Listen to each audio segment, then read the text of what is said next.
જે આપનું નામ અને શું ઘટના બની? મારું નામ કસ્તુરભાઈ નાથુભાઈ પટેલ. હું રિટાયર એએસઆઈ છું અને આ જે રાજુભાઈ છે મારા સગા ભત્રીજા થાય છે અને અમારું ગામ વાછાવડ, તાલુકા મહુવા, જિલ્લા સુરત.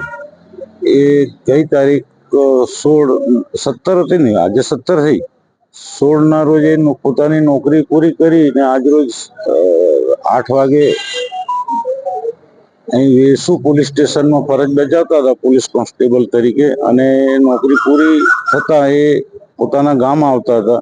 તે દરમિયાન જે સચિન જીઆઈડીસી ઓવરબ્રિજ ખરો એ જતા હતા અને પાછળથી કોઈ ટ્રક અજાણ્યા વાહન ચાલકે ટક્કર મારતા એ પોતાની ગાડી ડિવાઈડર હાથે ઠોકાઈ ગઈ અને એ પડી ગયેલા ત્યાં. અને ત્યાર પછી એમને નવી સિવિલ હોસ્પિટલ ખાતે દાખલ કરેલા અને વેસુ પોલીસ સ્ટેશનમાં ખબર પડતા ત્યાંનો સ્ટાફ આવને એ બનાવવાળી જગ્યાએ વિઝિટ કરીને અહીંયા સિવિલમાં દાખલ કરેલા હતા અને તબિયત સારી, પણ એમ કે ગુપ્ત માર વાગતા એ લોકો આજ રોજ સવારના 5 વાગે એ ડેથ થઈ ગયા છે.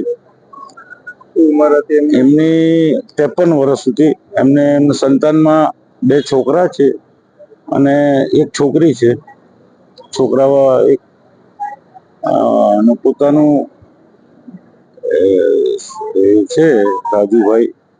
હવે ચાલુ દરમિયાનમાં આવો બનાવ બનેલો છે તો એને કાયદેસર એના કુટુંબને કંઈક સહાય થાય સરકાર તરફથી, કે જે ક્લેમ કરે તો કુટુંબને રાહત મળે એવી